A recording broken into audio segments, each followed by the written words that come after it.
Chapter 17 of Baby Moll by John Farris. This LibriVox recording's in the public domain. Chapter 17. Amy was lying awake in bed when we came in. She blinked at the sudden light. There were drying tears on her cheeks. The bed sheets were twisted. "Was Diane yelling?" she said, and began to cry again.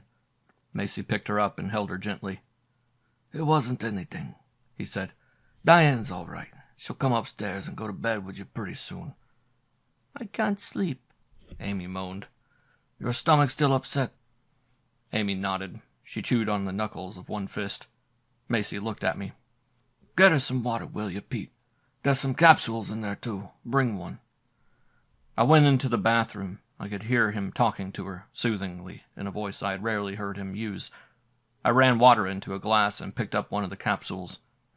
Macy put it between Amy's stiff lips, gave her some water. She swallowed dutifully.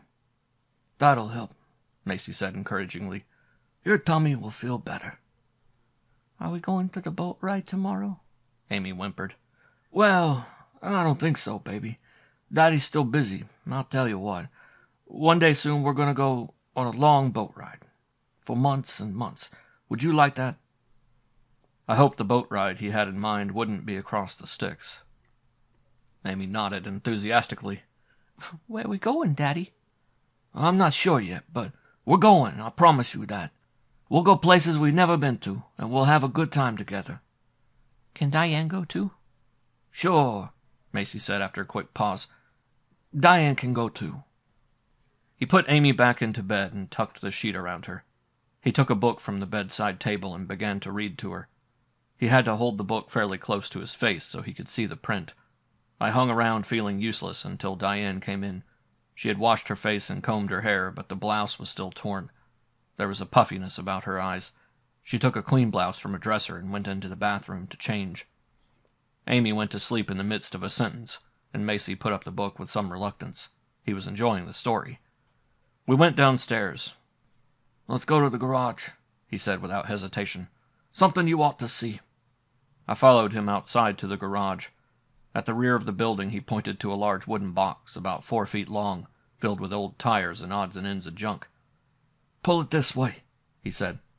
I put my hands on the box. It moved with astonishing ease, soundlessly. The frame of the box was mounted on rollers. Under it was a flight of steps. 2 small square lights studding the concrete sides of the staircase provided illumination. We descended. I went first. Macy reached up and pulled the box back over the entrance.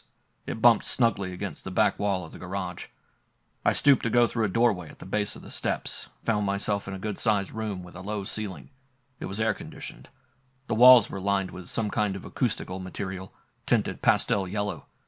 There were fluorescent lights screwed to the ceiling. Charlie Rink worked at a long table, his shirt sleeves rolled up.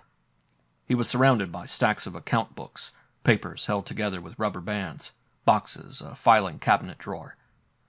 He looked haggard, glanced up quickly when we came in, then went back to work with an adding machine. Paper littered the floor. There was a full ashtray beside Rink's elbow and a pitcher of water.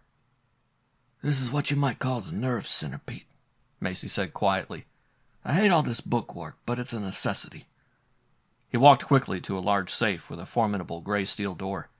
The safe was embedded in concrete at the back wall of the room. He swung the door open, gestured toward the safe. "Better to have all this here than in town," Macy explained. "Any trouble at the gates, and I can seal this room up with a couple of tons of broke concrete. Take a steam shovel to find anything, even if somebody wanted to go to the trouble of ferrying one out here." Rink made a final calculation on the adding machine, yawned, threw down his pencil, and got up to join us. There was a lot of cash in the safe, enough to make me wonder what it would be like to own that much at one time, to be able to pick it up in neat packages, stack it, look at it. "How much?" I said. "I'm not sure," Macy said.